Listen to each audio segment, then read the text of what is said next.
بسم اللہ الرحمن الرحیم۔ محترم ناظرین، السلام علیکم ورحمۃ اللہ وبرکاتہ۔ ناظرین، پیش خدمت ہے بہت ہی مجرب اور زبردست آسان دم ہر قسم کے درد کے لیے۔ جسم کے جس حصے میں بھی درد ہو تو یہ دم پڑھ کے آپ ہاتھ پہ پھونک مار کے درد والی جگہ پہ پھیریں گے، انشاءاللہ اللہ کے فضل سے درد جیسا بھی، جس قسم کا بھی، جس جگہ پہ بھی ہوگا، اللہ کے فضل سے درد سے مکمل طور پہ آرام آ جائے گا۔ تو پیش خدمت ہے ناظرین ہر قسم کے درد کے لیے قرآنی دم، قرآن مجید کی آیت مبارکہ آپ کی خدمت میں پیش کر رہے ہیں ہر قسم کے درد کے لیے۔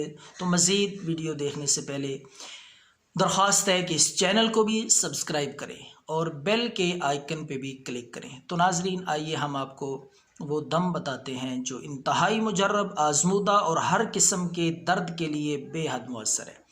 تو قرآن مجید کی آیت مبارکہ ہے ناظرین، وَإِن يَمْسَسْكَ اللَّهُ بِضُرٍّ فَلَا كَاشِفَ لَهُ إِلَّا هُوَ وَإِن يَمْسَسْكَ بِخَيْرٍ فَهُوَ عَلَى كُلِّ شَيْءٍ قَدِيرٌ۔ یہ آیت مبارکہ ہے ہر قسم کے درد کے لیے، جسم کے جس حصے میں بھی درد ہو۔ تو ناظرین، آپ نے پہلے درود پاک پڑھ لینا ہے۔ درود پاک پڑھنے کے بعد 7 دفعہ یہ آیت مبارکہ آپ نے پڑھنی ہے۔ 7 دفعہ یہ آیت مبارکہ پڑھ کے جس جگہ تکلیف ہو، درد ہو، وہاں ہاتھ رکھ کے آپ نے پھونک مارنا ہے یہ آیت پڑھ کے، تو انشاءاللہ اللہ کے فضل سے درد سے مکمل طور پہ آرام آ جائے گا۔ دعاؤں میں یاد رکھیں۔ اللہ حافظ۔